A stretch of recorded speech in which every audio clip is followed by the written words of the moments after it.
A day in our life as a Filipino couple dito sa Poland. Hello mga Cubs, nga pala panggabi na naman ang aming pasok sa trabaho. Kaya 6:30 na ng umaga at eto pauwi pa lang kami galing sa work.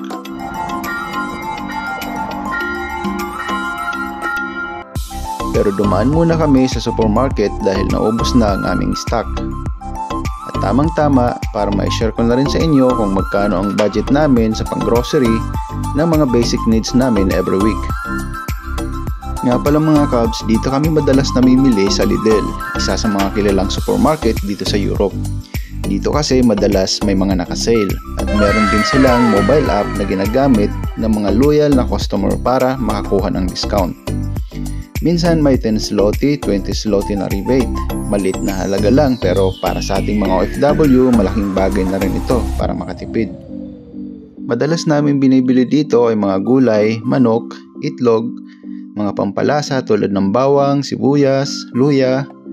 Napakamura ng baboy dito kaya nanyawa na kami halos. Isda minsan, madalas makarel kasi iyon lang ang medyo mura.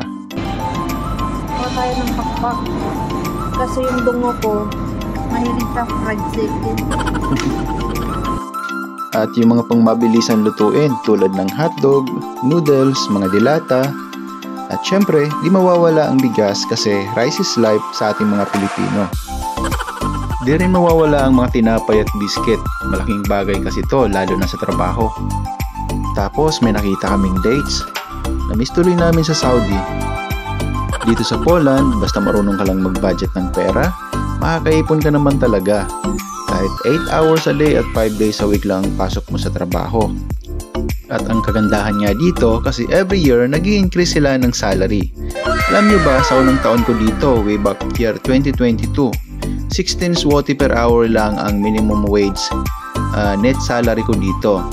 Tapos ngayon namang 2025 ay tumaas siya ng 24 zloty per hour ang net minimum wage ko dito. Kung i-convert nyo yan sa peso ay nasa 372 pesos per hour. Kapag minultiply mo yan by 8 hours, meron kang 2,976 pesos a day.